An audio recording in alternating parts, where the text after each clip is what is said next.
আমাদের এখানের আবহাওয়াটা বেশ কয়েকদিন ধরে খুব খারাপ যাচ্ছে, আর তার সাথে আমার শরীরটাও গেছে খারাপ হয়ে। আর এই দুই খারাপ মিশে যখন একাকার হয়ে গেছে না, সে যে আমার কি অবস্থা হচ্ছে সে আমিই জানি। মুখের স্বাদ টাদ সব চলে গেছে। সেই জন্য মা বাগান থেকে শিউলি পাতা এনে শিউলি পাতার বড়া বানিয়ে দিল। আর আমি বললাম যে শুধু শিউলি পাতার বড়া খাবো, সেজন্য বাড়িতে মোচা ছিল বলে মা মোচার চপও তৈরি করে দিয়েছিল।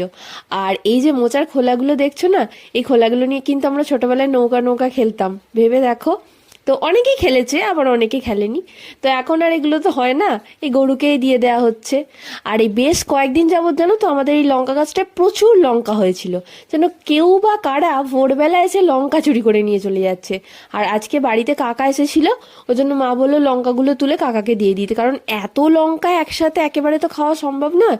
আমরা সবাইকে দিয়েছি, তাও শেষ হয় না। তো সেই জন্য আজকে লঙ্কা তুললাম, প্রচুর লঙ্কা হয়েছে দেখো।